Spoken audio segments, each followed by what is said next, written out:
I think that part of the opening monologue actually serves more than one purpose. I think that kind of hints at the idea that this film really is not about a literal person, that it is about the person as a concept and what this person represents, and the obsession with materialism, especially in the 1980s, and this quest for, the whole Wall Street and like money is power, and this overwhelming drive and urge, especially for Americans, to put profit and status above all else. I'm going to read a bit of the monologue at the end here, actually.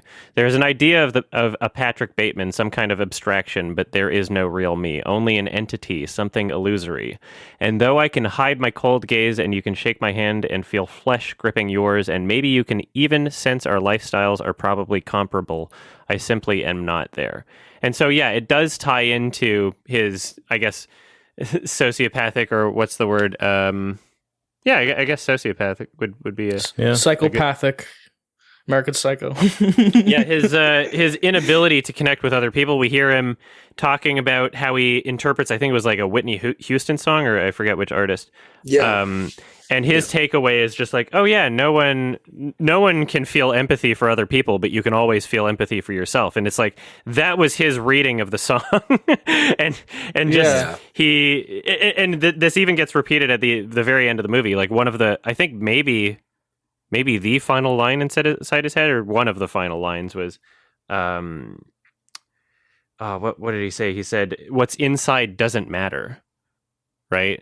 I think part of what it's getting at is when they say that behind his face mask, this sort of ego that he's painted on himself to elevate his status, because they're saying there's nothing behind that.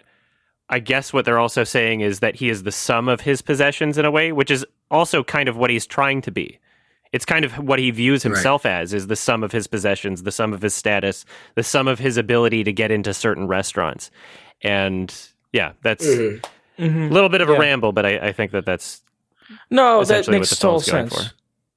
Yeah. And to your point too about like that it's embodying like not just like one character, but like kind of a collection of ideas of like, that psychopathic kind of behavior and like business or whatever. There's a lot of like mistaken identity in the movie, or like people pretending to be other people confusing people with other people. Yeah, he like, doesn't exist. There's a lot of that in the film.